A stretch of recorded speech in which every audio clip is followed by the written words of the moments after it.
What more has been going on in these past 150 days? Let's take a look at this report.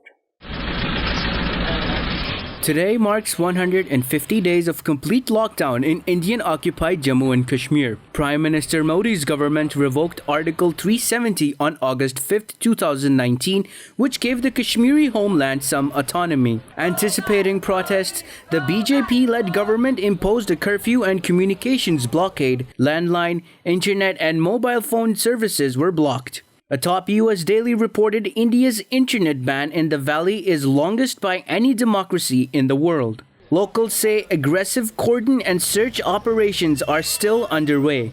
Armed forces are accused of widespread torture, sexual violence, harassment, as well as loot and theft. In a report, the Association of Parents of Disappeared Persons and Jammu and Kashmir Coalition of Civil Society say 82 people have been killed since August. There are almost 1 million military and security officials, making it one of the world's most militarized regions.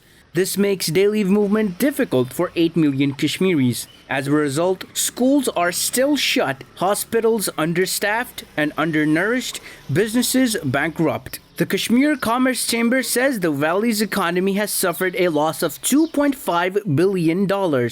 In the last 5 months, Indian authorities have detained over 13,000 Kashmiris, including minors. Senior Kashmiri leadership is under house arrest. Rahul Gandhi and other prominent leaders from the Indian parliament were denied entry to the occupied valley. New Delhi has not allowed access to any foreign media and human rights bodies to monitor the ground situation in the valley. In October, U.S. Senator Chris Van Hollen was denied entry into IOK, whereas Pakistan took him and other guests to Pakistani side of Kashmir. To save face, India organized a trip of anti-Muslim right-wing European parliaments to IOK, where they met Kashmiri youth in Indian Army's core headquarters. This PR stunt became an embarrassment, but British MEP Chris Davies said his invitation was rescinded because he sought unfettered access to go anywhere and speak to anyone he wanted. Prime Minister Imran Khan's moving speech at the UNGA in September raised the issue. Protests by the Kashmiri diaspora have taken place in Washington, D.C. and London,